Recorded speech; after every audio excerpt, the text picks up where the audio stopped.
讲到这几年，这毒品的种类是愈来愈侪款，食毒品的一世人是去了了。实体县政府举办反毒品的展览，把这毒品画作是妖魔鬼怪。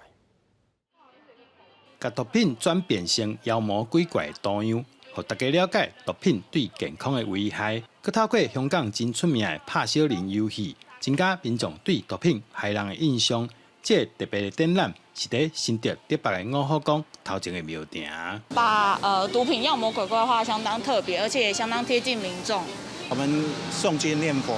也是要驱魔啊，就是让这个妖魔鬼怪远离我们啊，我们去认识毒品，像这个毒品把毒品当作是妖魔鬼怪，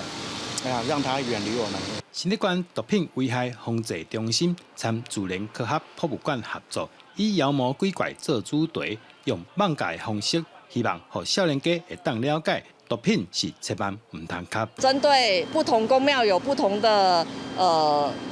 主题，然后来做反毒的推广的活动，就是把毒品变成是那个各种不同的鬼，然后来介绍这个鬼对人的危害，那你如何来那个避免它？那另外我们也结合宗教信仰，比如说那个用那个十殿阎王，用这个地狱的概念来劝大家，就是不要去那个贩毒或制毒。现场还有展出18盏地狱以及阎罗王的图，甲大家讲毒品恐怖的所在，公庙结合反毒，希望让民众知影远离毒品才会保平安。记者刘君豪新竹报道。